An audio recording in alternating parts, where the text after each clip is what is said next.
Article 14, 15, 16, 17 और 18 यानी भारत के संविधान के मौलिक अधिकारों की सूची, जिसके अंतर्गत भारत के सभी नागरिकों को समानता का अधिकार है।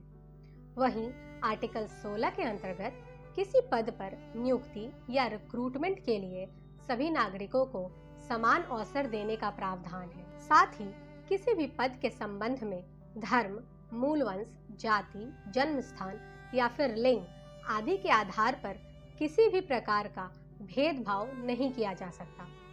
लेकिन देश में आजकल संविधान को मानता कौन है? आजकल हर जाति, हर समुदाय और हर परिवार ने अपना अपना अलग ही संविधान बना लिया है। सब अपने बनाए नियमों के अनुसार चलते हैं।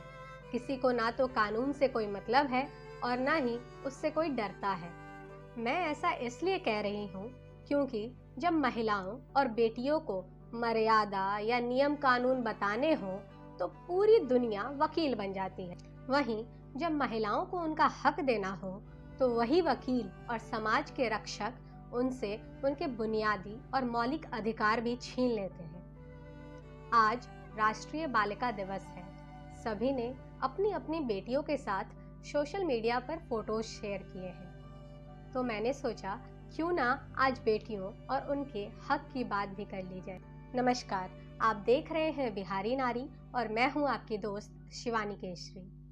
अनुकंपा, इसे आप में से लगभग लोग जानते होंगे क्योंकि आजकल यह खबरों में काफी छाया हुआ है। अनुकंपा नियुक्ति यानी एक व्यक्ति के किसी सरकारी पद पर कार्यरत रहने के दौरान जब उसका निधन हो जाता है तो उस व्यक्ति का घर परिवार कैसे चलेगा, इसके लिए दिए जाने वाला एक तरह का मुआवजा है।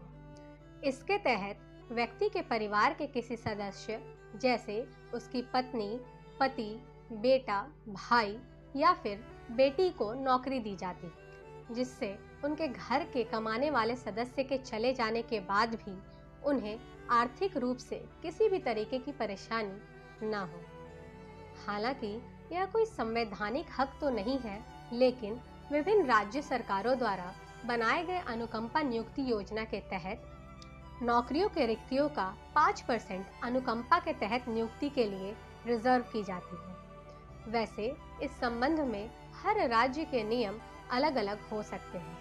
इसके साथ ही जरूरी नहीं है कि घर के किसी सदस्य को नौकरी मिल ही जाए, क्योंकि उसके लिए अलग अलग एलिजिबिलिटी क्राइटेरिया भी होता है। साथ ही साथ एक तय समय सीमा के भीतर आपको संबंधित कार्यालय में नौकरी के लिए आवेदन भी करना पड़ता है। इन सब 3 पेज के बाद भी इसमें एक और पेज है और वह यह है कि कई राज्य सरकारों ने ऐसे भी नियम बना रखे हैं जिसके तहत एक विवाहित बेटी को अनुकंपा के आधार पर अपने पिता की नौकरी नहीं मिल सकती है। लेकिन हाल ही में इलाहाबाद हाई कोर्ट और उसके बाद राजस्थान हाई कोर्ट ने फैसला सुनाया कि अब सोच बदलने का समय आ गया है कि शादीशुदा बेटी अपने पिता के बजाय अपने पति के घर की जिम्मेदारी है। शादीशुदा बेटे और बेटी में अब और भेदभाव नहीं किया जा सकता है। इसलिए पिता की मृत्यु के बाद आश्रित मान नौकरी देने में भी बेटा बेटी के बीच कोई भेदभाव नहीं किया जाना चाहिए। वहीं 2020 में मंजुल श्रीवास्तव, जिन्होंने अपने पिता के निधन के बाद पिता की नौकरी पाने के लिए इलाहाबाद हाई कोर्ट में एक याचिका दर्ज कर मदद की गुहार लगाई थी। इस याचिका पर सुनवाई करते हुए इलाहाबाद हाई कोर्ट ने कहा कि सिर्फ महिला के विवाहित होने के आधार पर उनके अनुकंपा के आधार पर नौकरी से वंचित नहीं रखा जा सकता।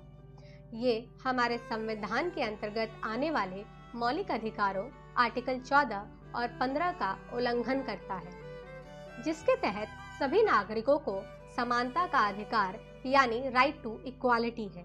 लेकिन कुछ एग्जीक्यूटिव इस बात को इग्नोर करके अपने अलग ही नियम बना लेते हैं। बता दें कि मंजुल विवाहित है, सिर्फ इसलिए उन्हें अपने पिता की नौकरी न देने की बात की गई थी, जबकि सुप्रीम कोर्ट तक ने भी कहा है कि सिर्फ महिला के विवाहित होने या न होने पर उनके अनुकंपा के तहत नौकरी लगेगी या नहीं लगेगी, यह तय नहीं किया जा सकता।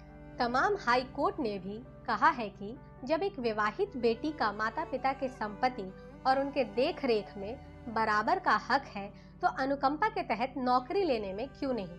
अब वक्त बदल गया है, बेटा और बेटी में फर्क करना छोड़ना होगा। जितना हक शादीशुदा बेटे का है उतना ही शादीशुदा बेटी का भी है। खैर, ये सब तो हो गई कानूनी बातें, पर जब हम ग्राउंड रियलिटी की बात करते हैं तो अलग ही मंजर दिखता है। भले ही कानून या सरकार बेटे और बेटी या लड़का लड़की में फर्क ना करे, जेंडर इक्वालिटी के लिए नित नए नए कानून बनाए, शादीशुदा बेटी को भी माता पिता के जायदाद या फिर उनके निधन के बाद उनकी नौकरी का हकदार माने, लेकिन अगर सामाजिक स्तर पर ये बातें लागू नहीं होंगी तो इन नियम कानूनों का कोई मतलब नहीं रह जाता।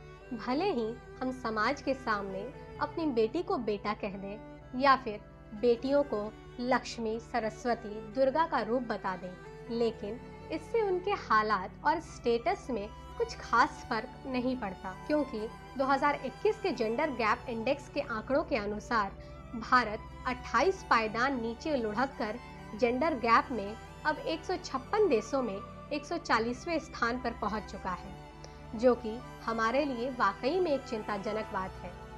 ये कागजी जेंडर इक्वालिटी या फिर कानूनी हक, जैसे बेटियों का माता पिता की संपत्ति में बराबर का हक है या फिर उनके निधन के बाद उनकी नौकरी के लिए विवाहित बेटी भी उतनी ही हकदार है जितना कि एक विवाहित बेटा, इन सब से कुछ खास बदलाव नहीं होगा।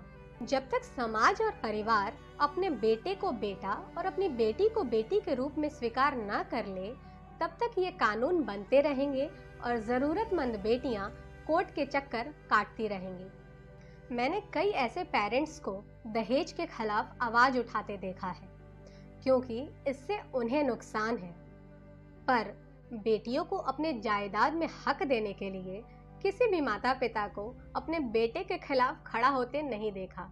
ऐसे भी कई माता पिता हैं जो अपनी बेटियों को लक्ष्मी, सरस्वती और दुर्गा का रूप बताते हैं, लेकिन जब वो अपने हक के लिए लड़ने लगती है तो समाज उसे गलत साबित करने में लग जाता है और माता पिता उसी दुर्गा के रूप बेटी को कमजोर बताने लगते हैं। कई पेरेंट्स तो यह भी कहते हैं कि हमारी बेटी बेटा जैसा ही है, पर माफ कीजिएगा, आप अपनी बेटी को बेटी ही क्यों नहीं मान लेते? क्योंकि आपको डर है कि आपके हक में हिस्सेदारी न लग जाए। मैं आप सब माता पिता और समाज से कहना चाहती हूँ कि न तो बेटी को बेटा बनाने की ज़रूरत है और न ही कोई देवी। आप उन्हें एक इंसान के रूप में समझ लें और दिल से मान लें, वही बहुत है उनके तरक्की और उन्हें हक दिलाने के लिए।